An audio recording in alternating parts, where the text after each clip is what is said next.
Hey guys, welcome back to Electrical Car Repair Live. Thank you guys for watching and subscribing to the channel. Today will be super helpful video to any of you having a Fiat or Alfa Romeo. If you guys have one of those and you have a problem when the engine starts when it's cold, but when it's hot, after you drive it for a while, it dies, or you try to start it and it doesn't start, stay with us. We'll explain the top reasons that can cause that. Now, before we start, let me tell you guys a little bit about here.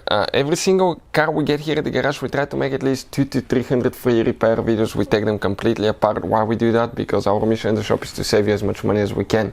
All we need, guys, in return, please subscribe to the channel, like the video, that way we can keep making these free videos.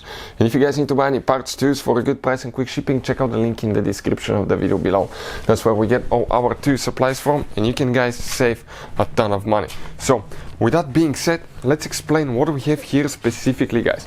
This is a Fiat 500. Why we mention Fiat and Alfa Romeo? Due to the fact that practically they're built by the same company. They reuse their platforms, they're built on the same platforms, and they're owned by Chrysler Corporation, believe it or not. Right here you can see.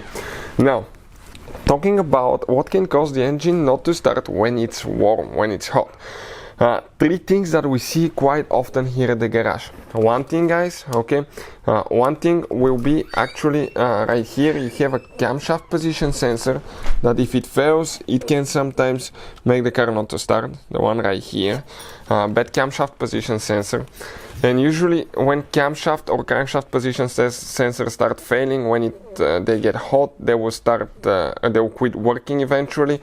When they cool, they may start working again. That's because when you have a weak component, resistance increases with heat, so that it fails practically, guys. Then number two, crankshaft position sensor. That's quite common. That's one of the most common ones that we see. Especially on that Fiat right here, it's located right behind the exhaust on the transmission casing there, on the housing, towards the engine and the transmission, but right behind the exhaust, and it gets really warm and it can easily, fail from that heat as well.